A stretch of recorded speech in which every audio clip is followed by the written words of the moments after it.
So you just found out that you were diagnosed with diabetes and your mind's probably racing like, what do I do? What can I eat? Do I need to crash diet? Do I need to just go in the gym? Actually, from a registered dietitian's perspective, this is actually a point in time where you can gain control and help determine the outcome of your illness. This is a very serious condition. This can be managed with implementing a few healthy tips. So today I'm going to provide you with 7 tips that you can implement day to day to help manage your newly diagnosed condition. For those of you that don't know me, my name is Miller. I'm a clinical registered dietitian. This is something that I do on a day-to-day basis. I educate patients that have been newly diagnosed or patients that have been living with diabetes for a substantial amount of time. Tip number 1, stop getting pedicures. I know you're like, what, Miller? No, seriously.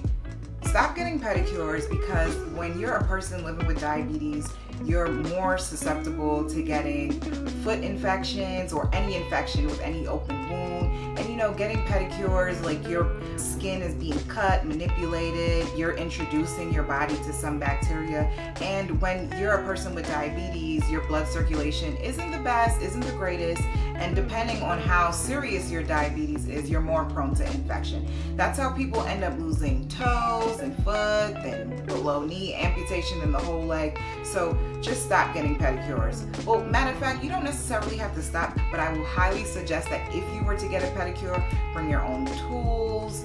That's even a little iffy because sometimes those tubs, I know now they're putting like those tub condoms or whatever in it, you're still introducing other person's bacteria into your tub water. So you can actually get a medical grade pedicure. You can go to a podiatrist office and get a pedicure. They're using like instruments that are like thoroughly sanitized, like medically. These people have special certifications. You might not get a nice bust down with your designs and things like that. You might get a basic polish, but you know, if you're a person with diabetes, you're more susceptible to infections and you want to be careful. Tip number 2, know your numbers.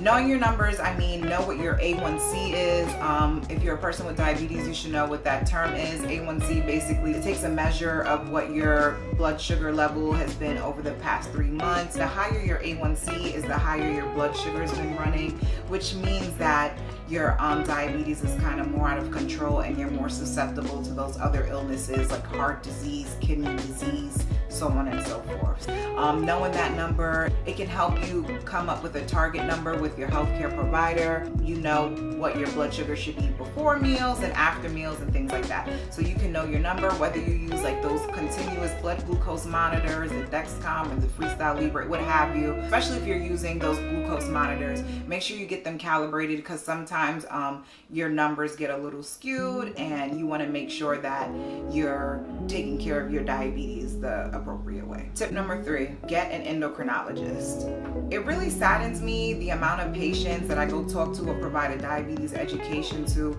that don't know what an endocrinologist is or have one.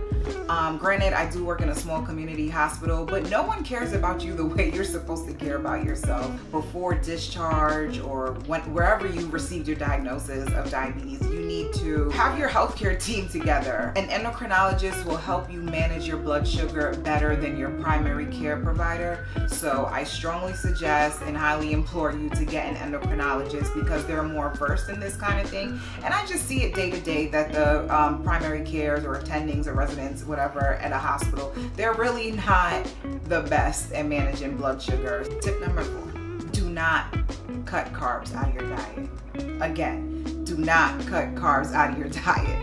Cutting carbs out of your diet is probably even worse than, but it's bad. Cutting carbs out of your diet is just as detrimental as eating too many carbs. I mean, not equivalent, but whatever, close enough. But don't cut carbs out of your diet. When you eat a meal, you want to combine your carbohydrates with other macronutrients. You want to eat it with some fats and some protein because that'll help slow down the way your body metabolizes that carb. As you can see here, this is what you kind of want to base your plate off of. You want to have a quarter of your plate to be starch, a quarter to be protein, and half of it to be non-starchy veggies. no way, shape, or form you want to eliminate carbs. You can still have an elevated blood glucose if you eliminate carbs, because your body will start to break down other macronutrients, which will have a negative impact on your blood sugar. You also don't want to go too low. Don't eliminate carbs. Keep them in your diet. Eat a balanced meal. That'll help you manage your blood sugars the best way. Tip number 5, get active. I've said get active in so many videos till I'm blue in the face. Nah, but get active, okay? Because oftentimes those with type 2 diabetes, they might carry some central adiposity. That's the fat surrounding those major organs, which can in turn cause diabetes. So you kind of want to make sure you get active to help facilitate some sort of weight loss. According to the U.S. Department of Health, you want to aim for like 150-minute aerobic exercise per week. You can break that down into 30 minutes, 5 times. Yes, it equals 150 minutes, or you want to do 75 minutes of vigorous activity per week. If you try to implement those goals, break it down into SMART goals, you will definitely lose weight, and that'll benefit and help you manage your condition. Tip number 6. Meet with a registered dietitian and a diabetes educator. Some registered dietitians are diabetes educators, but they're more versed in the condition. They can help you tailor specific things that you can do based off the information you provide to them, based on your lifestyle, the resources that you have, instead of just some general guidelines that you may find on the internet or something. So you want to meet with these professionals because they can give you day-to-day actionable SMART goals and steps that you can utilize. They can help you set up your blood glucose monitor. They can go over your values. They can help you calibrate. It's so many benefits of meeting with a registered dietitian or a diabetes educator. And last but not least, tip number 7. I mean, this should have probably been tip number 1, but tip number 7, make sure you stick to whatever regimen, insulin, GLP-1, metformin, whatever regimen your provider gave you to manage your condition, you need to stick to. I've seen these things go awry on so many levels, whether they're taking too much insulin, or they're not taking enough, or stop taking their metformin just because they felt like it. Some less fortunate scenarios, some people have run out of insulin. You can get over-the-counter insulin in all 50 states now, I believe.